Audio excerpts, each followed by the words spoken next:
Hi friends, நம்ம இன்றைக்கி பயிற்சி 1 11வது கணக்கு பார்க்க போகிறோம். வீடியோவை ஸ்கிப் பண்ணாமல் பாருங்கள், அப்போ தான் நான் சொல்லித்தரது உங்களுக்கு தெளிவாக புரியும். இப்போ 11வது கணக்கு என்ன கேட்டிருக்காங்க பாருங்கள்.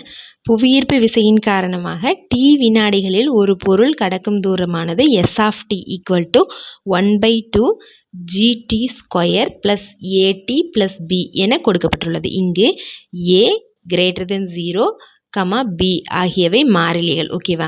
g ஆனது புவியீர்ப்பு விசையின் காரணமாக ஏற்படும் முடுக்கம். s(t) ஆனது ஒன்றுக்கொன்றான சார்பாகுமா என ஆராய்கன்னு கேட்டிருக்காங்க. ஓகேவா. இப்போ நம்ம என்ன கொண்டு வரணும், s(t)ங்கிறது ஒன்றுக்கொன்றான சார்பு அப்படின்னு கொண்டு வரணும். ஓகேவா. ஒன்றுக்கொன்றான சார்பு அப்படின்னா என்ன பண்ணுவோம் அப்படின்னா, இங்கே s(t)ன்னு இருக்கா, அப்போ எப்படி எடுப்போம்னா s(t1) = s(t2). ஓகேவா. இப்படி எடுத்தோம் அப்படின்னா, இது நம்ம எடுத்துக்கிட்டோம் அப்படின்னா நம்மளுக்கு என்ன வரணும், t1 = t2ன்னு வந்ததுன்னா இது ஒன்றுக்கொன்றான சார்புன்னு சொல்லிடுவோம். ஆல்ரெடி ஒரு எடுத்துக்காட்டு கணக்கில் கூட இந்த மாதிரி நம்ம போட்டிருப்போம். அதாவது அதில் என்னென்னா h(b1) ஓகேவா =h(b2)ன்னு எடுத்து b1 = b2ன்னு நம்மளுக்கு வந்திருக்கும். அதனால் அது ஒன்றுக்கொன்றான சார்புன்னு சொல்லியிருப்போம். அதே மாதிரி தான் இதுவும் இங்கே புவியீர்ப்பு விசையின் காரணமாக t வினாடிகளில் ஒரு பொருள் கடக்கும் தூரம் s(t)ன்னு ஒரு ஈக்குவேஷன் கொடுத்துருக்காங்க. இங்கே ஏபிங்கிறது மாறிலிகள் கொடுத்துட்டாங்க. g ஆனது புவியீர்ப்பு விசையின் காரணமாக ஏற்படும் முடுக்கம். அப்போ இது ஒன்றுக்கொன்றான சார்புன்னு சொல்லணும். இப்போ அதே மாதிரி எடுத்துக்கலாமா. இப்போ s(t1, s(t2) ஈக்குவல்னு எடுத்துகிட்டு t1 = t2ன்னு கொண்டு வந்தால் நம்மளுக்கான ஆன்சர் முடிஞ்சது. ஃபஸ்ட்டு s(t)யை நான் எடுத்து எழுதிடுறேன். s(t) = 1/2 gt² + at + b. ஓகேவா. இதுதான் அந்த ஈக்குவேஷன். இப்போ நம்ம என்ன எடுத்துக்கணும், s(t1 = s(t2) என்க. ஓகேவா. இது நம்ம எடுத்துக்கிறோம். இப்போ என்கன்னு கொடுத்துட்டேன். இப்போ இது என்ன பண்ணணும், அதுக்கான ஈக்குவேஷன், அதாவது ஒன்றும் இல்லை, இங்கே டீக்கு பதிலாக நம்ம t1 கொடுத்துருக்கோம், இங்கே டீக்கு பதிலாக t2 கொடுத்துருக்கோம். அப்போ இங்கே எங்கெல்லாம் t வருதோ அதுக்கு பதிலாக t1 கொடுக்கணும், இங்கே t2 போடும்போது இதுக்கு t2 கொடுக்கணும். அவ்வளோதான். இப்போ இங்கே s(t1) எடுத்துகிட்டு அப்போ t வர இடத்துல எல்லாம் 1ன்னு ஃபஸ்ட் கொடுத்துடலாம் பாருங்கள். இப்போ 1/2 g, இங்கே t² இருக்கா, அப்போ என்னென்னு கொடுக்கணும், t1² + a, இங்கே t இருக்குது அப்போ t1ன்னு கொடுக்கணும் + b = அடுத்து 2ன்னு கொடுக்கணுமா. அப்போ 1/2 g t2² + at + b. ஓகேவா. இப்போ பாருங்கள், ரெண்டு பக்கமுமே b இருக்குது. அப்போ b கேன்சல் ஆயிடும். ஓகேவா. ரெண்டு பக்கமும் இருக்கனால கேன்சல் ஆகிடும். இல்லை அப்படின்னா இந்த b சமத்துக்கு இந்த சைடு வரும்போது -bன்னு வரும். அப்போ +bக்கும் -bக்கும் கேன்சல் ஆகிடும். அந்த மாதிரியும் சொல்லலாம். ஓகேவா. இப்போ b ரெண்டு சைடுமே இருக்குது, அதனால நான் கேன்சல் பண்ணிட்டேன். அடுத்து பேலன்ஸ் இருக்கிறது எல்லாத்தையும் ஒரே சைடாக நான் கொண்டு வர போகிறேன் பாருங்கள். இப்போ இதை இது ஆல்ரெடி இங்கே இருக்குது.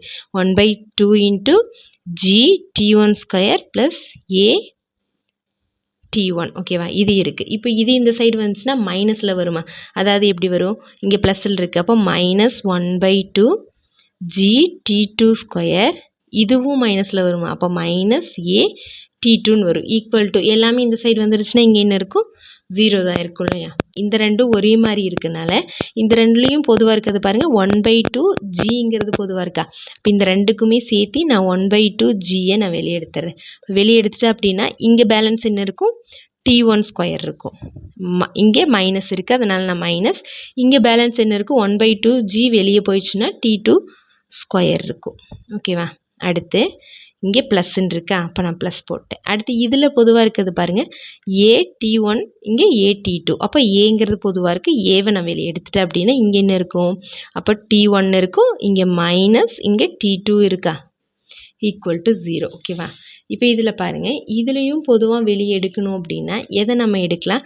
இப்போ இங்கே இதை நான் எப்படி பிரித்து எழுதுகிறேன் அப்படின்னா, இங்கே 1/2 ஜிங்கிறது அப்படியே வச்சுக்கிறேன்.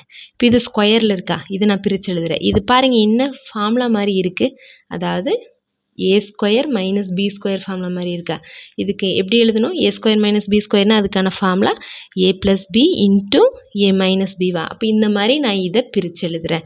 பிரித்து எழுதுனேன் அப்படின்னா எப்படி வரும், a + bனா அப்போ t1 + t2 × a - b, அப்போ t1 - t2. ஓகே. ப்ளஸ் அப்போ இது அப்படியே இருக்கும், a × t1 - t2 = 0. ஓகேவா. இப்போ பாருங்கள், இதில் ரெண்டுலேயுமே பொதுவாக இருக்குது, என்ன இருக்குது, இந்த T1 minus T2 T1 minus T2 இது மட்டும்தான் இந்த ரெண்டுலேயுமே பொதுவாக இருக்குது. ஓகேவா? அதாவது இது எல்லாத்தையும் சேர்த்து 1 இது எல்லாத்தையும் சேர்த்து 1ன்னு எடுத்துக்கிட்டேன். இதில் பொதுவாக இருக்கிறது இந்த டேர்ம் மட்டும்தான், T1 மைனஸ் T2ங்கிறது மட்டும்தான். இப்போ அதை மட்டும் நான் வெளியே எடுத்துட்டேன் அப்படின்னா, இப்போ T1 மைனஸ் T2வை நான் வெளியே எடுத்துட்டேன். அப்போ மிச்சம் என்னெல்லாம் இருக்கும்? இதில் இது வெளியே வந்துருச்சுன்னா மிச்சம் என்ன இருக்கும்? 1/2 G, இங்கே T1 ப்ளஸ் T2 இருக்கும். அதுக்கப்புறம் இங்கே ப்ளஸ் இருக்குது, இதில் T1 மைனஸ் T2 வெளியே வந்துருச்சு. அப்போ இங்கே பேலன்ஸ் இருக்கிறது A மட்டுமா, ஈக்குவல் டு 0. இப்போ பாருங்கள், இப்போ T1 மைனஸ் T2வை மட்டும் நான் இங்கே வச்சுக்கிறேன். T1 மைனஸ் T2வை மட்டும் நான் இங்கே வச்சுட்டேன் அப்படின்னா, ஏன்னா நம்ம கொண்டு வர வேண்டியது T1 ஈக்குவல் டு T2ன்னு வரணும்.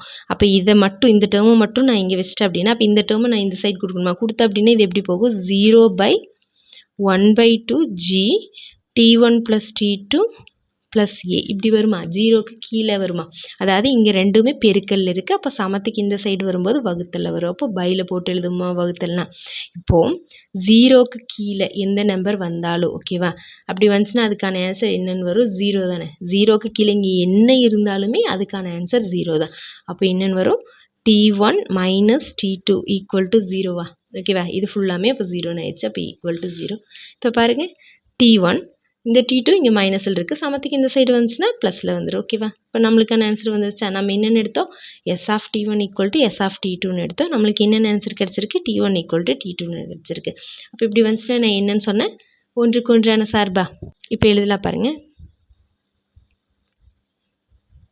S ஆஃப் T ஆனது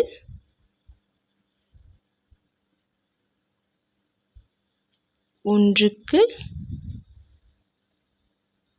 ஒன்றான சார்பாகும். அவ்வளோதான். ஓகே ஃப்ரெண்ட்ஸ், நம்ம சேனலில் போடுற வீடியோஸ் உங்களுக்கு ஈஸியாக இருக்குது அப்படின்னா கண்டிப்பாக நம்ம சேனலுக்கு ஒரு லைக் பண்ணிவிட்டு சப்ஸ்கிரைப் பண்ணுங்கள். அப்படியே உங்கள் ஃப்ரெண்ட்ஸுக்கும் ஷேர் பண்ணுங்கள். தேங்க்யூ.